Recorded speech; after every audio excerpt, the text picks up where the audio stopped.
Hello ladies and gentlemen, welcome to the video. This is Raid Shadow Legends. There is going to be a spider tournament coming up here right away, which you have to use champions from a specific faction. So if you look here, it says that they're going to be from the Corrupted Alliance. So what does that mean? That means that you're going to be using champions from these four factions right here: Demon Spawn, Undead Hordes, Dark Elves, and Night Revenant. So the good part about this is that these four factions alone hold some of the best champions in the game for the Spider Dungeon. So what I'm going to do is I'm going to show you my current Spider 20 team. I'm not going to do the run just because it is very simplistic. So what happens here is Rian goes first. She puts out an AoE weaken. If you have another decreased defense or weaken champion from this faction, feel free to use it.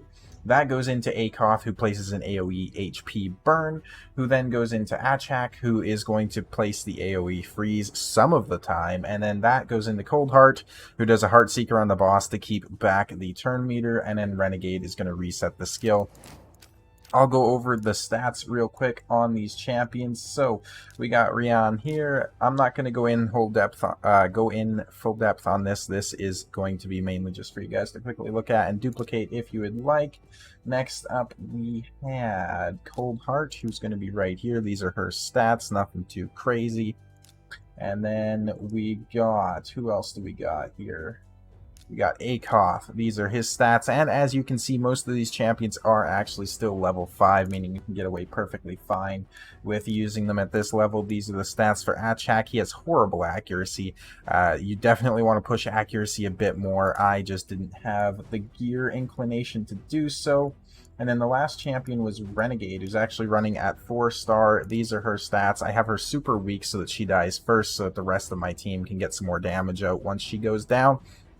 Make sure, of course, Renegade is the slowest of that team so that when she does the sacrificial ritual, it's going to decrease everybody's skill cooldown, not just whoever managed to go first. So now that my team is out of the way, I want to go over some champions that you should be watching if you have them to help you get through this tournament, because the tournaments like this usually do have very, very good rewards. So I'd imagine this faction-specific tournament would be no exception from that. So I'm going to go through it faction by faction. First one I want to call out, also I should quickly note I'm not calling out champions that are already on my team. So those champions aside, I want to call out Umbral Enchantress from the Demon Spawn because of her A3, which is an AoE provoke for 2 turns. So this can easily play the role of the AoE freeze that I have Achak doing, and as a matter of fact, this would be a better way to go, simply because she's going to put unkillable on herself anyways. Doesn't matter how many poisons she's eating. This is a guaranteed place once you have her booked up. She is void, she can't weak hit, whereas Achak can, of course. I don't even have him fully set up, so he's not booked out or anything, so he doesn't have that good of a chance of placing. Even when he is booked out, it's only a 90% chance to place the freeze, so honestly Umbral's the better way to go. Another champion to watch out for is Allure. She's more useful if you're not doing an AoE HP burn into a freeze team, because she has an AoE decreased defense as well as a sleep if they're already under a decreased defense. So if you have another decreased defense champion that can go before her, put an AoE freeze. Just keep in mind you can't do an HP burn, because as soon as somebody takes damage, it's going to wake up everybody under a sleep anyways. And then of course she has the decreased turn meter on the A1, which is super useful for just keeping everybody's turn back, give you a bit more time to do some damage. Another call out is Prince Kymar, of course, who has the full reset of all ally skills, as well as a turn meter boost. So this is basically Renegade on steroids. As you can see there, he doesn't miss upper body day, that's for sure. Definitely a good way to go. I want to try and steer clear of putting legendaries on this list, though, just because I know most people watching this video aren't going to have them. The other call out is, of course, Sissia, which is putting an HP burn on all enemies. So she's going to bring in a crap ton of damage. Moving on to the Undead Hordes, first one to call out is not Scartorsus, it is Bad Elkazar, who's cleansing, continuous heal, poisons on all enemies, and then an AoE on the A1. So even if you wanted to, you could run him in something like a stun set. Next call out is Meshled. who's going to have a increased speed and increased crit damage on all allies, which is already useful on its own. He also then has a True Fear and a Leech debuff on all enemies for 2 turns, which means that this is bringing in crowd control. Granted, it is just a 50-50, but the Leech is also going to help your champions heal up and get a little bit of survivability out of it.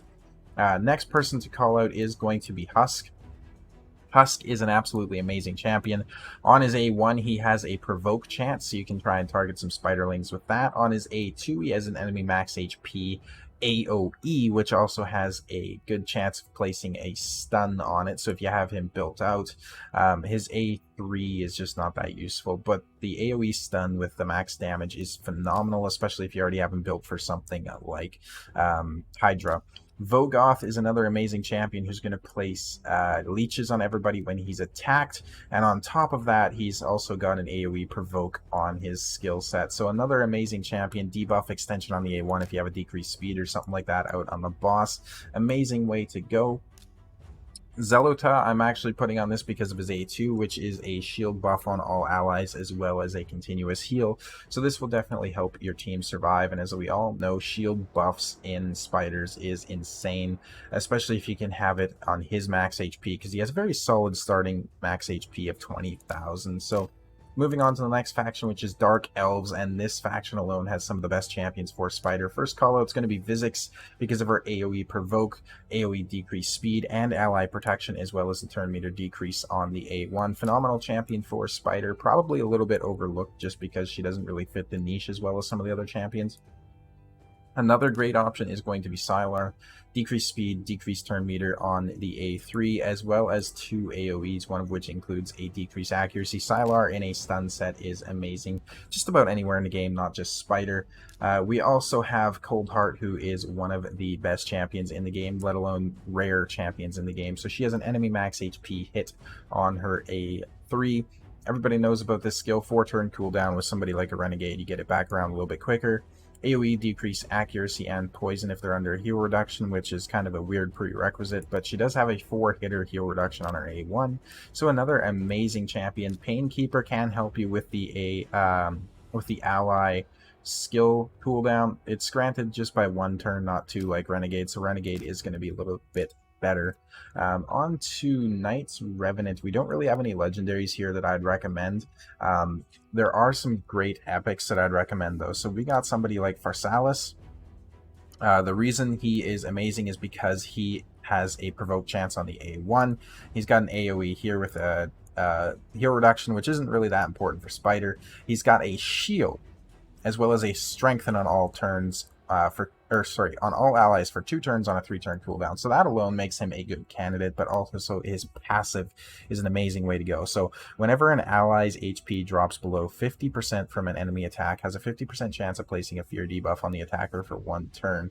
Whenever an ally dies, has a 75% chance of placing a true fear debuff on all enemies for 1 turn. So if you're running somebody like a Renegade and she dies, which she's going to, he automatically has a 75% chance of placing a true fear on all enemies, which is bringing in that much needed crowd control for you as well. Other champions from this couple sets of factions here obviously call out Renegade. I know I said I wouldn't call out champions that are already on my team, but she deserves it. She's got an amazing skill, especially for a rare, useful in clan boss comps as well. Coffin Smasher is an interesting one to look at because he has a decreased attack as well as an HP burn, as well as decreasing the AoE attacks. So I mean, he's a decent way to go if you don't really have anything else to run. And the last champion I want to call out is Burgoth the Malformed, which is like a poor man's Vogoth. So his passive is healing all allies except his champion by 20% of the damage received. His A2 is placing an AoE provoke on a decent chance, and then his A1 is just placing a continuous heal on himself if it's critical. So those are the champions I would take a look at. There's a lot of different strategies you can use for Spider, such as turn meter control, obviously AoE HP burn into AoE freeze or provoke or whatever you want to do, just so that the enemy team isn't really making use of their turns. Freeze is a little bit better between the two though, because it just automatically ticks. You're not needing to worry about going through the Spiderling animation. Let me know if this video was helpful, and let me know down below what team comps you managed to make out of these 4 factions. I'm definitely interested to hear it. I wish you guys all the best on the tournament, and have a great day.